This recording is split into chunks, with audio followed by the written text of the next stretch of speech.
Hello friends, आज हम पढ़ेंगे my mother eight 66 flamingo 12th class की पोम।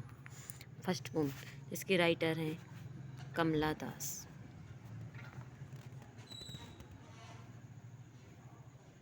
अबाउट द पोएट, इनकी जो पोएट हैं इनके बारे में थोड़ा सा देख लेते हैं।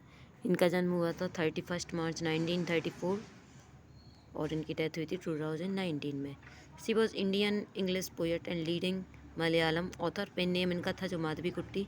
हर mother was a poetess, married at an early age. इनकी छोटी एज में शादी हो चुकी थी और उनकी माँ जो थी वो भी पोएटेस थी। इन्होंने किस चीज़ के बारे में लिखा हुआ है तो फेमिनिस्ट इशूज़ के बारे में, nostalgia for a Sanon and rural past among other issues, और भी दूसरे इशूज़ के बारे में लिखा हुआ है।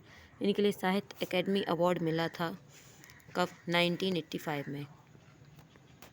Nominated and shortlisted for Nobel Prize for Literature in 1984। इनको नॉमिनेशन मिला था लिटरेचर नोबेल प्राइज़ के लिए 1984 में, लेकिन मिला नहीं है। इनके वर्क जो है माई स्टोरी और एक है expressive form in the poetry of Kamala दास।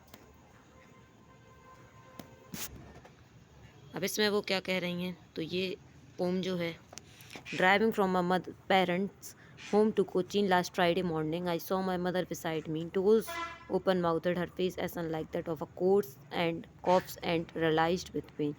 ये जा रही थी कहाँ? कोचीन, अपने घर को छोड़कर, अपनी मतलब माँ को छोड़कर। तो जो पेरेंट्स के साथ में जा रही थी, मतलब उनकी माँ के साथ में, फ्राइडे मॉर्निंग में उन्होंने माँ को देखा जो कि उनकी बाजू में बैठी हुई थी। आधा मुँह खुला हुआ और उनका जो फेस था वो ऐसा हो चुका था जैसे कोई बॉडी होती है, डेड बॉडी, उसके जैसा हो चुका था। एंड रियलाइज विथ पेन, उनको रियलाइजेशन हुआ थोड़ा दर्द के साथ में। क्या रियलाइजेशन हुआ? That she was an as old as she looked, but soon put that thought away and look out at the young. अब इन्होंने देखा कि उनको रियलाइजेशन हुआ कि उनकी माँ जो है वो बहुत ही ओल्ड हो चुकी हैं, लेकिन उन्होंने तुरंत ही अपने दिमाग को डाइवर्ट करके क्या किया, कहीं बाहर लगा दिया। वो विंडो के बाहर देखने लगे कि वहाँ पे कुछ बच्चे जो थे, यंग जो थे वो थे, और trees spreading and Mary children spelling, और जो पेड़ थे छोटे छोटे वो निकल रहे थे, छोटे छोटे पेड़, क्योंकि वो गाड़ी से जा रही थी तो गाड़ी में ऐसा लगता है कि पेड़ भाग रहे हों। Mary children spelling out of their homes, और जो बच्चे थे खुश, वो अपने घरों से बाहर निकल रहे थे। But after airport security check standing a few yard, वो दूरी पर थोड़ी खड़ी हुई थी सिक्योरिटी चेक के बाद में। तो क्या हुआ? अभी I looked again at her, been pale as a little late winter moon, and felt that old familiar ache, my childhood fear. But all I was, see you अम्मा, all I did was smile and smile and smile। तो उन्होंने फिर से अपनी माँ को देखा कि उनका जो माँ का फेस था वो लेट विंटर मून की तरह हो चुका है, मतलब कि मुरझाया हुआ है, और उनको वो पुराना दर्द याद आया जो उनको बचपन में हुआ करता था अपनी माँ को खोने का। लेकिन उन्होंने फिर भी अपने दर्द को हाइड करते हुए, अपने सारे इमोशंस को हाइड करते हुए सिर्फ अपनी माँ से कितना क्या कहा, स्माइल करते हुए, सी यू सून अम्मा, फिर से मिलते हैं, उम्मीद के साथ कि शायद अगली बार वो आएँ जब तो उनकी माँ उनके लिए मिले। It was all about the pome. ये बस छोटी सी पोम, इमोशनल पोम है। एनालाइज कर देते हैं तो इसमें क्या है कि जो ये है पोम, ये रिलेशनशिप बता रहा है किसके बारे में? माँ और बेटी के बारे में। तो जो डॉटर है वो अपने टाउन को छोड़कर दूर जा रही है। During the ride in the car, जब वो कार में बैठी हुई होती है अपनी माँ के साथ में, तो वो जब अपनी माँ को देखती है तो रियलाइज़ करती है कि उसकी माँ जो है वो कितनी बूढ़ी हो चुकी हैं, और उसको बहुत ज़्यादा दुख होने लगता है कि शायद वो अपनी माँ को बहुत जल्द खो देगी। और उसकी जो माँ है वो एक नैप ले रही थी, छोटी सी झपकी ले रही थी, तो उसको उनका जो फेस था वो उसको ऐसा लग रहा था कि जैसे कॉप्स, जैसे डेड बॉडी की तरह हो। और ये इस थिंकिंग को अवॉइड करने के लिए उसने बाहर देखना शुरू किया, ठीक है। और एयरपोर्ट पर उसको फिर से वही दर्द रियलाइज़ हुआ, लेकिन उसने अपने इमोशंस को हाइड करते हुए क्या कहा, सी यू सून अम्मा। इस पोम की थीम क्या है? तो थीम जो है relationship between parents and children, the inevitability of the old age and death, इसको टाला नहीं जा सकता है ओल्ड एज को, डेथ को।